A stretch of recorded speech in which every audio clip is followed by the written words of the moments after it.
গোটা দুনিয়া বদলাচ্ছে। মানুষের চিন্তাভাবনা অসম্ভবকে সম্ভব করার লক্ষ্যে তৈরি হচ্ছে একের পর এক নেক্সট জেনারেশন পণ্য। এআই টেকনোলজির যেভাবে উন্নতি হচ্ছে তাতে মানব সভ্যতা অগ্রগতি আরও অনেক দূর যাবে বলে মনে করা হচ্ছে। এক সময় হয়তো যানবাহনগুলো রাস্তায় নয় বরং আকাশে উড়বে। ইতিমধ্যে চীন এমন একটি এআই চালিত উড়ন্ত গাড়ি তৈরি করেছে যা খুবই শীঘ্র গোটা দুনিয়া বদলে দেবে। আজকের ভিডিওতে আমি আপনাদের সেই সমস্ত উদ্ভাবনা এবং টেকনোলজি দেখাতে চলেছি যা সত্যি নেক্সট লেভেলের।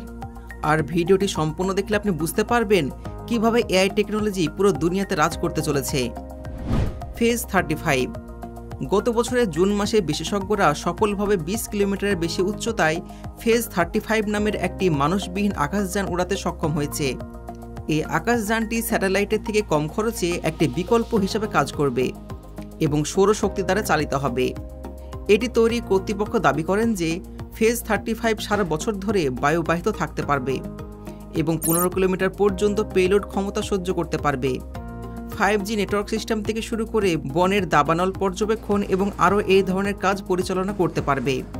এই আকাশযানের সবথেকে চমৎকার অংশ হল এর 35 মিটার প্রসারিত ডানা, যা এর ক্ষমতাকে আরও বাড়িয়ে তোলে।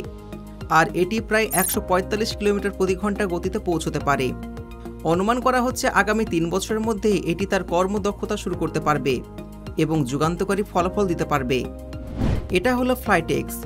উত্তর ক্যারোলিনা টেক্সাসের বাসিন্দারা পণ্য ডেলিভারির জন্য একটি অনন্য উপায় বের করেছে। তাদের খাবার এখন ফ্লাইটেক্স ড্রোনের মাধ্যমে মাত্র 5 মিনিটের মধ্যেই তাদের কাছে পৌঁছে দিতে পারে।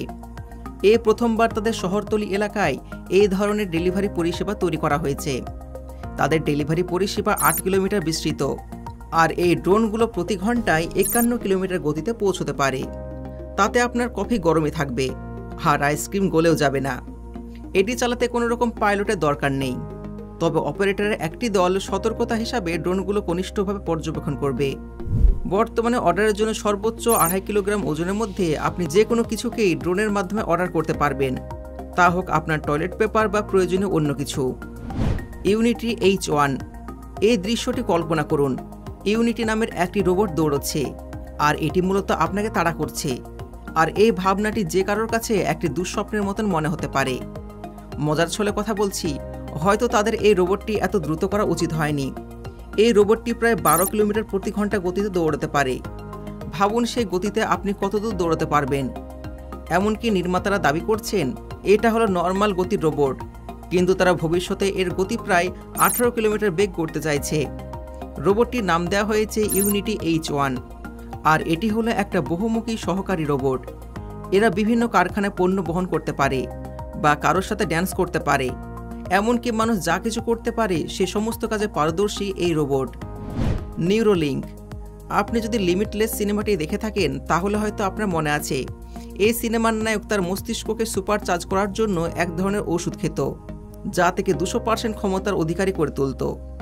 এর ফলে সে একবার একটি বই দেখলে সে বইটি মনে রাখতে পারত, এমনকি সে ভবিষ্যৎবাণী করতে পারত। তো যাই হোক, এই জাতীয় ওষুধ যদিও বাস্তবে নেই, তবে এর বিকল্প একটি রাস্তা তৈরি হচ্ছে। ইলন মাস্কের একটি সংস্থা মানুষের মস্তিষ্কের জন্য নিউরোচিপ তৈরি করছে। প্রাথমিকভাবে তার চিকিৎসার অংশ হিসাবে এটিকে ব্যবহার করবে, কিন্তু অবশেষে হয়তো সকল মানুষের জন্য এই চিপ বাজারে লঞ্চ হতে পারে। আপনি ভাবছেন এই চিপ আসলে কিভাবে কাজ করবে? এই চিপ আসলে ব্রেন কম্পিউটার ইন্টারফেস ডিভাইস, যা নিউরাল সিগন্যালকে রেকর্ড করে এবং ডিকোড করে। এরপরে বৈদ্যুতিক উদ্দীপনা ব্যবহার করে মস্তিষ্কে তথ্য প্রেরণ করে, যা টেলিপ্যাথির মতন কাজ করে। এবং এই চিপ থেকে একটি ডাটা ব্লুটুথের মাধ্যমে অন্য ডিভাইসে পাঠানো যেতে পারে। সুতরাং প্যারালাইজ রোগী বা মানসিক ভারসাম্যহীনতার জন্য এই ডিভাইস একটি যুগান্তকারী আবিষ্কার। এই চিপগুলি অত্যন্ত ছোট, 23/8 মিলিমিটার, তাই ইমপ্ল্যান্ট করার সময় খুবই অল্প জায়গা যথেষ্ট, আর মস্তিষ্কের কোনো ক্ষতিও করে না। আর্টস ফিঙ্গার এক্সক্লেটন। আপনি কি কখনো ফিঙ্গার এক্সক্লেটন সম্পর্কে শুনেছেন? এবং আপনি কি জানেন নিয়মিত আঙুল দিয়ে বোতাম প্রেস করায় যে কোনো ধরনের কাজে আপনার আঙুলের ক্ষতি হতে পারে? তাহলে পরিচয় করুন GMB উদ্দীপকের সাথে, যাদের তৈরি করা এই ফিঙ্গার এক্সক্লেটন, যা আপনার আঙুলগুলি খুব বেশি পেছনে বা বাঁকানোর হাত থেকে রক্ষা করবে এবং সব কিছুই আপনার স্বাভাবিক গতির উপর নির্ভর করে। সবচেয়ে ভালো ব্যাপার হলো এই আঙুলে থাকা ডিজে স্কেল আপনাকে সত্যিকারের স্পর্শ করার অনুমতি দেবে। এটি যে নকল আঙুল আপনি বুঝতে পারবেন না। এর প্রতিটি ওজন 6 থেকে 12 গ্রাম। আর এটি প্রায় 50 কিলোগ্রামের ক্ষমতা পরিচালনা করতে পারে। ইডেন আইএসএস মঙ্গল গ্রহে যাত্রা করার অংশ হিসাবে ইডেন আইএসএস প্রকল্প হল একটি মহাকাশে নির্ভরযোগ্য উদ্ভিদ চাষ পদ্ধতি। এই অনুশীলনের তারা 13 বর্গ কিলোমিটার একটি কম্প্যাক্ট জায়গায় 29 কেজি টমেটো, 51 কেজি শশা সহ সবুজ শাক, বাঁধাকপি, মূলো এবং আরও অনেক কিছু চাষ করতে সক্ষম হয়েছে। আশ্চর্যজনকভাবে এই সব আন্টার্কটিকার একটি বিশেষ মাটিবিহীন গ্রিনহাউসে সমৃদ্ধ করা হয়েছে। ইডেন আইএসএস গাছগুলিতে পুষ্টি এনেছে এবং একটি স্বাস্থ্যকর ফল হিসেবে উৎপন্ন হয়েছে। এলইডি বাতিগুলো সফলভাবে তাদের মেরুকে জয় করছে, যেখানে বাইরেকার তাপমাত্রা 40 ডিগ্রি সেলসিয়াস ছিল। আধুনিক প্রযুক্তির ফলে এই তাপমাত্রা কন্ট্রোলে আনা সম্ভব হয়েছে। ইডেন আইএসএস থেকে পাওয়া তথ্য অনুযায়ী এটি আন্টার্কটিকা মহাদেশ, তার সাথে যে কোনো কঠিন মরুভূমিতে গ্রিনহাউস তৈরি করতে এই টেকনোলজি অনেক কাজের। সাইবি সিঙ্গার্স কৃত্রিম এই হাত একটি চমৎকার উদ্ভাবনা।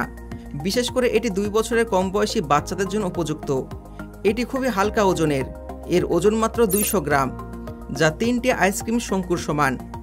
এর মধ্যে এমন কোনো ইলেকট্রনিক্স নাই যা বৃষ্টিতে ক্ষতি করতে পারে। সবচেয়ে ভালো বিষয় হলো এর টাচ স্ক্রিন আঙুলগুলি, যা ব্যবহারকারীকে স্মার্টফোন, ট্যাবলেট এবং অন্যান্য ডিভাইস টাচ করার অনুমতি দেয়। এছাড়া এই ডিভাইসের আরও অনেক কার্যকারিতা রয়েছে।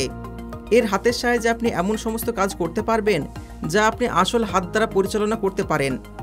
আর এর প্রতিটি কৃত্রিম হাত সকল মানুষের জন্য সমান।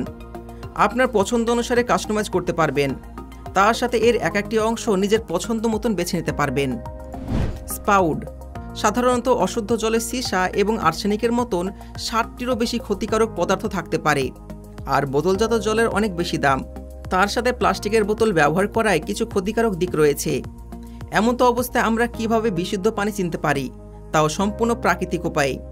উভয় সমস্যার সমাধান করতে স্পাউড নামের একটি ডিভাইস তৈরি হয়েছে, যা বাতাস থেকে প্রতিদিন 9.5 লিটার বিশুদ্ধ জল একত্রিত করতে পারে, যা অন্য সব পিউরিফায়ার ডিভাইসের থেকে 50% সস্তা এবং অন্যান্য পিউরিফায়ার চেয়ে দ্বিগুণ পরিষ্কার। কিউই ফ্রুট পিকিং রোবট যদি 2018 সালের দিকে ফিরে দেখা যায়, তাহলে বিশ্বব্যাপী কিউই ফলের বাজারের মূল্য ছিল $7.6 বিলিয়ন, যা লিওনেস্টাইন দেশের মোট জিডিপির থেকেও বেশি। সুতরাং আপনি যদি কিউই ফলের চাষ করেন, এটি একটি বিশাল বড় ব্যবসা।